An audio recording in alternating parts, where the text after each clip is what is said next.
নমস্কাৰ প্ৰিয় বন্ধু বান্ধৱীসকল, আপোনালোক সকলোকে পুনৰবাৰ স্বাগতম জনাইছোঁ আমাৰ চেনেল ই কুঁহিপাঠলৈ।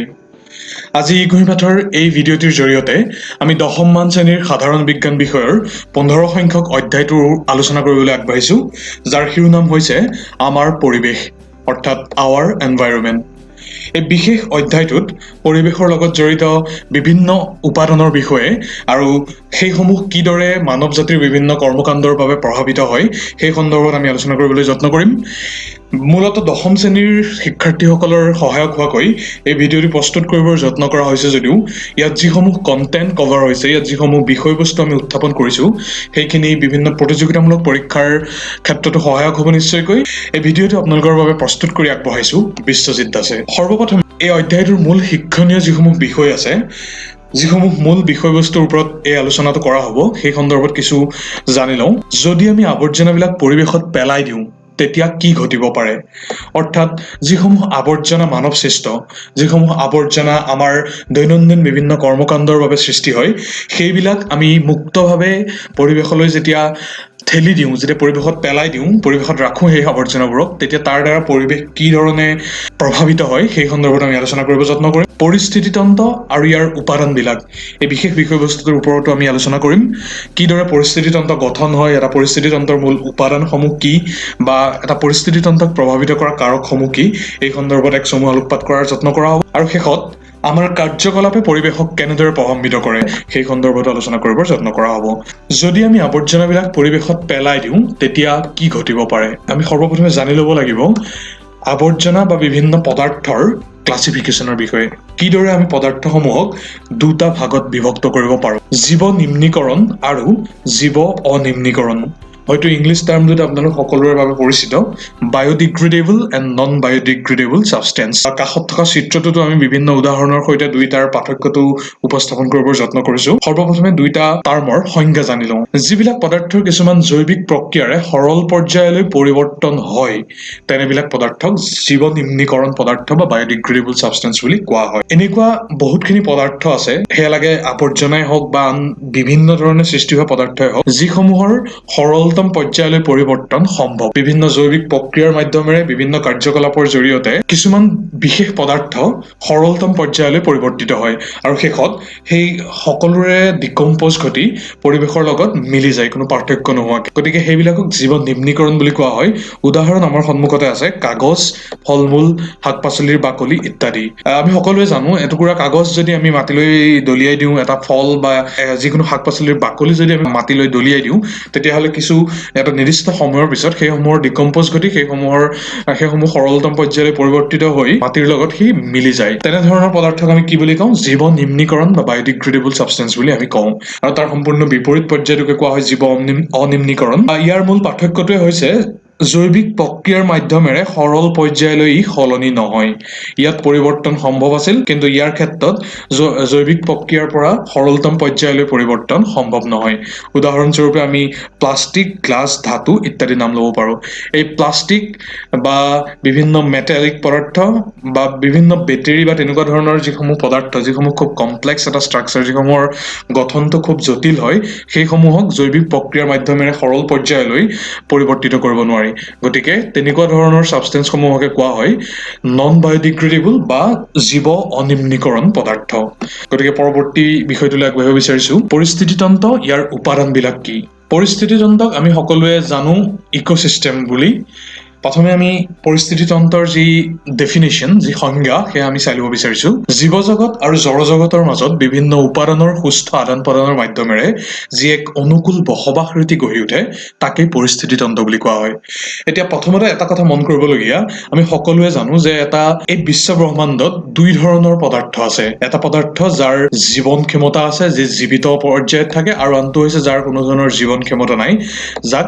কেৱল মাত্ৰ জড়ৰ ৰূপতহে আমি দেখোঁ। গতিকে সেই জীৱজগত আৰু জড়জগত এই দুটা ধৰণৰ পদাৰ্থ পৰিৱেশত পোৱা যায় আৰু যেতিয়া সেই দুই ধৰণৰ পদাৰ্থৰ মাজত এক সুস্থ আদান প্ৰদান সংঘটিত হয় যেতিয়া জীৱজগতেই হওক বা জড়জগতেই হওক দুইটাই যেতিয়া এক সমিলমিল বাতাবৰণত সহাৱস্থান কৰে আৰু তাৰ ফলশ্ৰুতিত কি সৃষ্টি হয় এক অনুকূল বসবাস ৰীতি গঢ়ি উঠা হয় তেতিয়া তাকেই আমি পৰিস্থিতি তন্ত্ৰ বুলি ক'ব পাৰোঁ গতিকে এনে ধৰণৰ সংমিশ্ৰণকে কোৱা হয় পৰিস্থিতি তন্ত্ৰ বুলি এতিয়া পৰিস্থিতি তন্ত্ৰৰ মূল উপাদান বুলি ক'ব গ'লে মূল কম্পনেণ্টছ বুলি ক'ব গ'লে দুই ধৰণৰ কম্পনেণ্টছেই আছে যিটো আমি সংজ্ঞাটোত ইতিমধ্যে উল্লেখ কৰিছোঁ সেয়া হৈছে জৈৱিক আৰু অজৈৱিক উপাদান অৰ্থাৎ ইংৰাজীত যাক কোৱা হয় বায়'টিক কম্পনেণ্টছ আৰু এবায়'টিক কম্পনেণ্টছ এতিয়া দুইটাৰ মাজত পাৰ্থক্যটো ইতিমধ্যে তোমালোকে অনুধাৱন কৰিব পাৰিছা আমি সংজ্ঞাটোলৈ যাব বিচাৰিছোঁ জৈৱিক উপাদান কাক কোৱা হয় এতিয়া জৈৱিক উপাদানৰ সংজ্ঞাটো হৈছে পৰিস্থিতি তন্ত্ৰত উদ্ভিদ জীৱ-জন্তু আৰু অণুজীৱসমূহক লৈ যি এক সামগ্ৰিক পৰিস্থিতিৰ সৃষ্টি হয় সেই পৰিস্থিতি তন্ত্ৰৰ উপাদানটোকেই জৈৱিক উপাদান বুলি কোৱা হয় সো সিম্পলি জৈৱিক উপাদানৰ যিটো সংজ্ঞা বা ডেফিনেশ্যন সেইটো এনেকুৱা ধৰণৰ হ'ব যে জীৱন ক্ষমতা থকা বিভিন্ন কম্পনেণ্টেৰ জীৱন ক্ষমতা থকা বিভিন্ন উপাদানৰ সংমিশ্ৰণত সৃষ্টি হোৱা পৰিস্থিতি তন্ত্ৰৰ ভাগটোকে কোৱা হয় জৈৱিক উপাদান এতিয়া যদি জৈৱিক উপাদানৰ উদাহৰণ দিবলৈ যাওঁ তেতিয়া তিনিটা নামেই মূলতঃ আহে উদ্ভিদ জীৱ-জন্তু আৰু অণুজীৱ এতিয়া জৈৱিক উপাদানৰ বা বায়'টিক কম্পনেণ্টক তিনিটা ভাগতো ভগোৱা হয় সেই সন্দৰ্ভত আমি যাম প্ৰথমতে অজৈৱিক উপাদানৰ সংজ্ঞাটো আমি চাই লওঁ এতিয়া অজৈৱিক উপাদান মানে আমি ইতিমধ্যে গম পাইছোঁ যে যাৰ জীৱন ক্ষমতা নাই তেনেকুৱা যিসমূহ কাৰক সেইসমূহক অজৈৱিক উপাদান বুলি কোৱা হয় এতিয়া মূলতঃ পৰিস্থিতি তন্ত্ৰৰ ভৌতিক আৰু ৰাসায়নিক কাৰকসমূহৰ সংমিশ্ৰণত এই অজৈৱিক উপাদানসমূহ গঠিত হয় এতিয়া তেনে কিছুমান কাৰকৰ উদাহৰণ দিয়া আছে তাপ ৰ'দ বৰষুণ বতাহ আৰ্দ্ৰতা মাটি ইত্যাদি বা ইয়াতো দিয়া আছে বিভিন্ন তেনেকুৱা ধৰণৰ উদাহৰণ গতিকে যিসমূহ জীৱন ক্ষমতা নথকা ৰাসায়নিক আৰু ভৌতিক কাৰক সেইসমূহৰ সংমিশ্ৰণত এই অজৈৱিক উপাদান গঠিত হয় আৰু এই জৈৱিক আৰু অজৈৱিক উপাদানৰ এক অনুকূল সংমিশ্ৰণতেই এটা পৰিস্থিতি তন্ত্ৰৰ সৃষ্টি হয় বুলি ক'ব পাৰি এতিয়া জৈৱিক উপাদানসমূহক তিনিটা ভাগত ভগাব পাৰি উৎপাদক উপভোক্তা আৰু বিয়োজক যাক ইংৰাজীত কোৱা হয় ক্ৰমে প্ৰডিউচাৰ কনজিউমাৰ আৰু ডিকম্প'জাৰ এতিয়া উৎপাদক উপভোক্তা আৰু বিয়োজক এই তিনিটা শ্ৰেণীৰ উদাহৰণ আমি এই চিত্ৰখনৰ পৰা আমি সহজভাৱে ল'ব পাৰোঁ প্ৰথমতে আমি দেখা পাওঁ যে উৎপাদক তাৰ নামটোতেই তাৰ অন্তৰ্নিহিত অৰ্থটো লুকাই আছে উৎপাদক বুলি ক'লে মূলতঃ সেই শ্ৰেণীৰ পৰিস্থিতি তন্ত্ৰৰ জৈৱিক উপাদানক বুজোৱা যায় যি নিজৰ খাদ্য নিজে প্ৰস্তুত কৰি ল'ব পৰাৰ ক্ষমতা বহন কৰে এতিয়া নিজৰ খাদ্য নিজে প্ৰস্তুত কৰি ল'ব পৰা ক্ষমতা বহন কৰা কেৱল মাত্ৰ এক ধৰণৰ জৈৱিক উপাদানেই পৰিস্থিতি তন্ত্ৰ বা পৰিৱেশত পোৱা যায় সেয়া হৈছে সেউজীয়া উদ্ভিদৰ প্ৰজাতিসমূহ ইয়াৰ মূল কাৰণ হৈছে সেউজীয়া উদ্ভিদসমূহে সূৰ্যৰ ৰশ্মি বা সূৰ্যৰ তাপৰ সহায়ত নিজৰ বাবে খাদ্য নিজে প্ৰস্তুত কৰি লয় খাদ্য প্ৰস্তুতকৰণৰ বাবে সেউজীয়া উদ্ভিদক আন কাৰোৰে ওপৰত নিৰ্ভৰশীল হ'বৰ বাবে কোনো প্ৰয়োজনীয়তা নাথাকে আৰু সেইবাবে সেইসমূহক জৈৱিক উপাদানৰ প্ৰথমটো শ্ৰেণীত অন্তৰ্ভুক্ত কৰা হয় যাক কোৱা হয় উৎপাদক বা প্ৰডিউচাৰ বুলি এতিয়া পৰৱৰ্তী পৰ্যায়টো হৈছে উপভোক্তা যাক ইংৰাজীত কনজিউমাৰ বুলি কোৱা হয় এই কনজিউমাৰৰ বিভিন্ন পৰ্যায় আছে অৰ্থাৎ প্ৰাইমেৰী সেকেন্ডাৰী টাৰ্চিয়াৰী এডাল চেইনৰ নিচিনাকৈ কনজিউমাৰৰ বা উপভোক্তাৰ বিভিন্ন শ্ৰেণী বিভাজন ঘটি গৈ থাকে এই চিত্ৰখনত যদি তোমালোকে মন কৰা তেতিয়াহ'লে দেখিবা যে প্ৰাইমেৰী কনজিউমাৰ বা প্ৰাথমিক উপভোক্তা সি সম্পূৰ্ণ পোনপটীয়াকৈ নিৰ্ভৰশীল হয় সেউজীয়া উদ্ভিদৰ ওপৰত এই সেউজীয়া উদ্ভিদৰ খাদ্য হিচাপে গ্ৰহণ কৰি প্ৰাইমেৰী কনজিউমাৰ অৰ্থাৎ প্ৰাথমিক উপভোক্তাসমূহে নিজৰ খাদ্য গ্ৰহণ কৰি থাকে এতিয়া প্ৰাইমেৰী কনজিউমাৰৰ ওপৰত নিৰ্ভৰ কৰি সেকেন্ডাৰী কনজিউমাৰ থাকে অৰ্থাৎ প্ৰাথমিক উপভোক্তাৰ ওপৰত নিৰ্ভৰশীল হৈ দ্বিতীয় উপভোক্তাসমূহে নিজৰ খাদ্য গ্ৰহণ কৰি থাকে আৰু সেই দ্বিতীয় উপভোক্তাসমূহৰ ওপৰত নিৰ্ভৰ কৰি তৃতীয় বা তাৰ সাবসিকুৱেন্ট যিসমূহ উপভোক্তা থাকে সেইসমূহে গ্ৰহণ কৰি থাকে খাদ্য আৰু তেনেধৰণে এডাল চেইন মেইনটেইন হৈ গৈ থাকে গতিকে এনেধৰণে আমি উপভোক্তাৰ শ্ৰেণী বিভাজন কৰিব পাৰোঁ উপভোক্তাৰ শ্ৰেণী বিভাজনৰ আন এটা ধৰণো আছে যিটো তলত দিয়া চিত্ৰখনত আমি আলোচনা কৰিম তৃতীয় পৰ্যায়টোৰ বিষয়ে আলোচনা কৰি ল'ব বিচাৰিছোঁ তৃতীয় পৰ্যায়টো হৈছে বিয়োজক এই বিয়োজকসমূহ পৰিস্থিতি তন্ত্ৰৰ অত্যন্ত গুৰুত্বপূৰ্ণ অংগ এতিয়া বিয়োজকৰ কাম কি বিয়োজকৰ কাম হৈছে প্ৰডিউচাৰ বা কনজিউমাৰ অৰ্থাৎ উৎপাদক বা উপভোক্তা যেতিয়া সেই উৎপাদক বা উপভোক্তাৰ জীৱন প্ৰক্ৰিয়া সমাপ্ত হয় তেতিয়া সেই উৎপাদক আৰু উপভোক্তাসমূহ যি ধৰণৰ জটিলতম পদাৰ্থৰে গঠিত হয় সেইসমূহৰ শৰীৰ সেইসমূহৰ অংগসমূহ তাক বিভাজন ঘটাই সৰলতম পৰ্যায়লৈ কঢ়িয়াই শেষত মাটিৰ লগত মিহলি কৰি দিয়াৰ যি দায়িত্ব সেই দায়িত্ব এই বিয়োজক বা ডিকম্প'জাৰসমূহে সেই দায়িত্ব পালন কৰে গতিকে ডিকম্প'জাৰসমূহে সৰলতম পৰ্যায়লৈ পৰিৱৰ্তিত কৰাৰ পাছত সেই পদাৰ্থসমূহ মাটিৰ লগত সম্পূৰ্ণৰূপে মিহলি হৈ যায় ডিকম্প'জ হৈ যায় আৰু তাৰ পৰাই পুনৰ প্ৰডিউচাৰে অৰ্থাৎ উৎপাদকসমূহে নিজৰ খাদ্যৰ বাবে প্ৰয়োজনীয় বিভিন্ন এলিমেণ্ট বিভিন্ন অংশ তেওঁলোকে বিচাৰি লয় গতিকে এটা সম্পূৰ্ণ এডাল চাইক্লিক চেইন মেইনটেইন হৈ গৈ থাকে আৰু এই ধৰণে মই যি ধৰণে অংকন কৰিছোঁ এই ধৰণে এডাল চেইন সম্পূৰ্ণ ৰূপত মেইনটেইন হৈ থকা যায় আৰু তাকেই ফুড চেইন বুলি কোৱা হয় যাৰ বিষয়ে আমি পৰৱৰ্তী সময়ত আলোচনা কৰিম এতিয়া উপভোক্তাৰ বিভিন্ন পৰ্যায় বিভিন্ন স্তৰৰ বিষয়ে আমি চমুকৈ জানি লওঁ সেইসমূহ হৈছে তৃণভোজী মাংসভোজী আৰু পৰজীৱী এই তিনিটা মূলত তোমালোকৰ পাঠ্যপুথিত উল্লেখ আছে যদিও আন দুই এক ধৰণৰ উপভোক্তাৰ শ্ৰেণী বিভাজনো সম্ভৱ তাৰ এটা উদাহৰণ এই চিত্ৰটোতে আছে আমি প্ৰথমতে চিত্ৰটোত উল্লেখ কৰা ধৰণে উপভোক্তাৰ যিসমূহ বিভাজন সেই বিভাজনৰ তৰফখিনি আমি জানি লওঁ প্ৰথমটো হৈছে হাৰ্বিভোৰাছ বা তৃণভোজী নামৰ পৰাই নিশ্চয়কৈ অনুধাৱন কৰিব পাৰিছে তাৰ খাদ্য প্ৰণালীৰ বিষয়ে এই তৃণভোজী জীৱসমূহে উদাহৰণস্বৰূপে শহাপহুৰ চিত্ৰখন আছে ইয়াত এই তৃণভোজী জীৱসমূহে কেৱল মাত্ৰ উদ্ভিদজাত বা তৃণজাতীয় পদাৰ্থকে নিজৰ খাদ্য হিচাপে গ্ৰহণ কৰি জীৱন নিৰ্বাহ কৰে সেইসমূহক তৃণভোজী বুলি কোৱা হয় যাক ইংৰাজীত হাৰ্বিভোৰাছ বুলি কোৱা হয় এতিয়া দ্বিতীয় পৰ্যায়টো হৈছে ইয়াত উল্লেখ আছে মাংসভোজী আৰু এই চিত্ৰখনতো উল্লেখ আছে তাৰ বিষয়ে যাক কাৰ্নিভোৰাছ বুলি কোৱা হয় এই কাৰ্নিভোৰসমূহৰ এটা উল্লেখনীয় উদাহৰণ হৈছে সিংহ এতিয়া সিংহই কি কৰে তৃণভোজী উদ্ভিদৰ শৰীৰৰ ওপৰতে ভিত্তি কৰি সিংহই নিজে নিজৰ খাদ্যসমূহ আহৰণ কৰি থাকে খাদ্যৰ বাবে কেতিয়াও এটা সিংহই উদ্ভিদজাতীয় পদাৰ্থৰ আশ্ৰয় নলয় কেৱল মাত্ৰ এনিমেল বা জীৱ-জন্তুৰ মাংসৰ ওপৰত ভিত্তি কৰিয়েই এটা কাৰ্নিভৰ সিংহৰ দৰে এটা মাংসভোজী জীৱই নিজৰ জীৱন প্ৰক্ৰিয়া অটুট ৰাখে গতিকে সেইসমূহক মাংসভোজী বুলি কোৱা হয় এতিয়া চিত্ৰত এটা তৃতীয় পৰ্যায় আছে যাক অমনিভৰ্ছ বুলি কোৱা হয় আৰু যাৰ উদাহৰণ হিচাপে এজন মানুহৰ চিত্ৰ দিয়া আছে এই অমনিভৰ্ছই হৈছে সৰ্বভোজী বা সৰ্বভক্ষী আৰু এই সৰ্বভক্ষী যিসমূহ জীৱ তাৰ উল্লেখনীয় দিশটো হৈছে সৰ্বভক্ষী জীৱসমূহে তৃণভোজী আৰু মাংসভোজী এই দুইটা ধৰণৰ খাদ্যই সৰ্বভক্ষী জীৱসমূহে গ্ৰহণ কৰে আৰু তাৰ সম্পূৰ্ণ পাৰফেক্ট এক্সাম্পল হৈছে সম্পূৰ্ণ সঠিক উদাহৰণ হৈছে আমি নিজেই অৰ্থাৎ মানুহ প্ৰজাতিটো ইয়াৰ উপৰিও ইয়াত আন এটা শ্ৰেণী বিভাজন কৰা আছে সেইটো হৈছে পৰজীৱী এতিয়া পৰজীৱী যাক ইংৰাজীত পেৰাচাইট বুলি কোৱা হয় পৰজীৱীৰ সেইসমূহ জীৱক মূলতঃ পৰজীৱী বুলি কোৱা হয় যিসমূহ জীৱই এটা বেলেগ জীৱৰ শৰীৰৰ ওপৰত বা শৰীৰৰ ভিতৰত নিজৰ ঘৰ বনাই লয় আৰু সেই পাৰ্টিকুলাৰ জীৱটোৱে যি খাদ্য বা সেই পাৰ্টিকুলাৰ জীৱটোকেই নিজৰ খাদ্য হিচাপে গ্ৰহণ কৰি ই বৰ্তি থাকে ইয়াৰ নিজা আশ্ৰয়স্থল নাথাকে বা নিজে এই খাদ্য প্ৰস্তুত কৰি নলয় আৰু ই যিটো জীৱৰ দেহত ই সম্পূৰ্ণ নিৰ্ভৰশীল হৈ নিজৰ আশ্ৰয়স্থল আৰু নিজৰ খাদ্য আহৰণ কৰে তাক হোষ্ট বডি বুলি ইংৰাজীত কোৱা হয় গতিকে এইসমূহেই হৈছে পৰিস্থিতিতন্ত্ৰৰ বিভিন্ন উপাদানসমূহৰ শ্ৰেণী বিভাজন আশা কৰিছোঁ তোমালোকে নিশ্চয় বুজি পাইছা কিবা যদি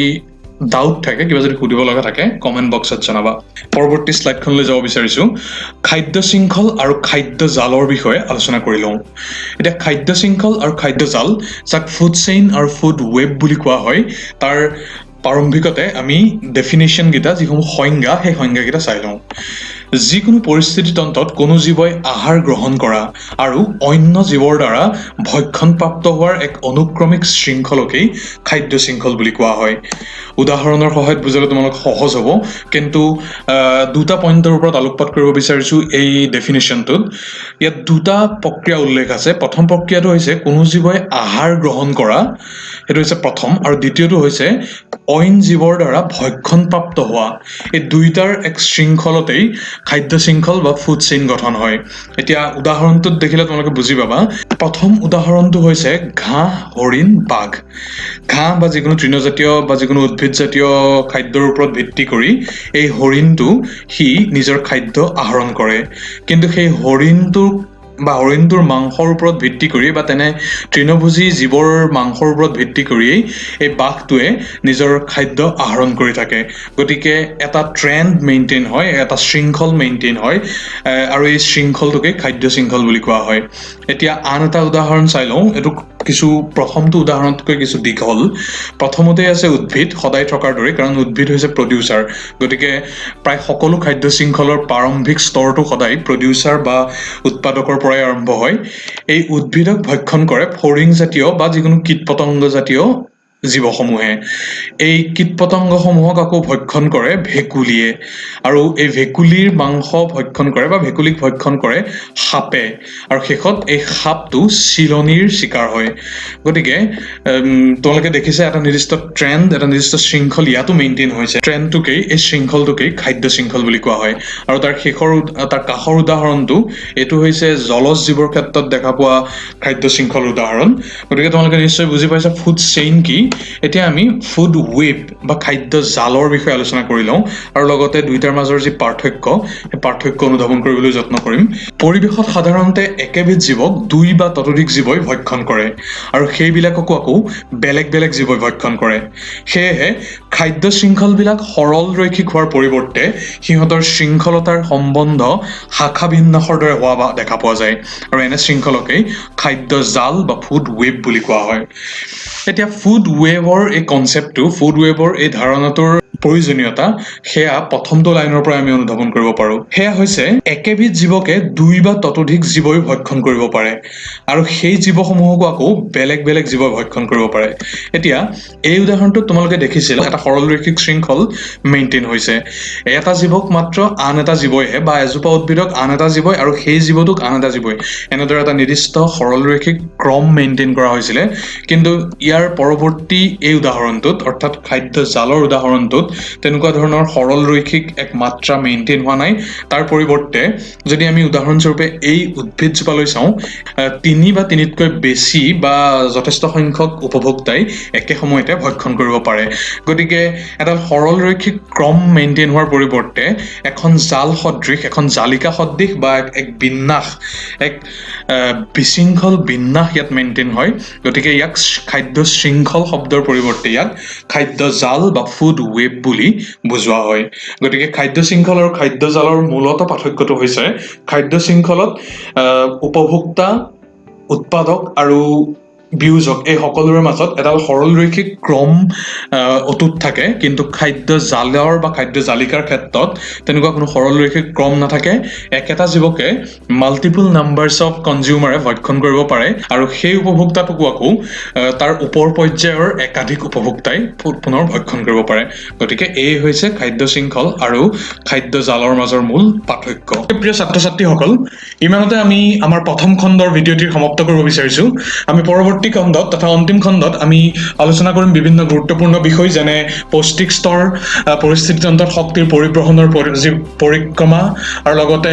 বায়'লজিকেল মেগনিফিকেশ্যন অজন লেয়াৰ ডিপ্লেশ্যন বা অজন স্তৰৰ যি ক্ষতিসাধন সেই বিষয়ে আৰু লগতে আৱৰ্জনাৰ ব্যৱস্থাপনা কিদৰে কৰিব পাৰি এনেকুৱা ধৰণৰ বহুখিনি পইণ্ট আমি দ্বিতীয় পাৰ্টত কভাৰ কৰিম গতিকে প্ৰথম খণ্ড ইমানতে আমি সামৰণি মাৰিব বিচাৰিছোঁ প্ৰথম খণ্ডৰ যদি কিবা তোমালোকে ডাউট আছে তোমালোকৰ মনত বা কিবা যদি সুধিব লগা থাকে বা জানিব লগা থাকে তেতিয়াহ'লে অনুগ্ৰহ কৰি কমেণ্ট বক্সত কমেণ্ট হিচাপে লিখিবলৈ নাপাহৰিবা লগতে ভিডিঅ'টোৰ পৰা যদি উপকৃত হৈছে বুলি তোমালোকে বিবেচনা কৰা তেতিয়াহ'লে অনুগ্ৰহ কৰি ভিডিঅ'টো লাইক কৰিবলৈ নাপাহৰিবা শ্বেয়াৰ কৰিবা তোমালোকৰ বন্ধুসকলৰ লগত আৰু লগতে অনুগ্ৰহ কৰি আমাৰ চেনেল কুঁহি পাঠক ছাবস্ক্ৰাইব কৰি ল'বা আৰু কাষত এটা বেল আইকন আছে সেইটো অনুগ্ৰহ কৰি ক্লিক কৰি দিবা গতিকে প্ৰথম খণ্ড ইমানতে সামৰণি মাৰিছোঁ দ্বিতীয় খণ্ড অতি সোনকালেই আমি তোমালোকৰ মাজলৈ আগবঢ়াই দিম গতিকে ধন্যবাদ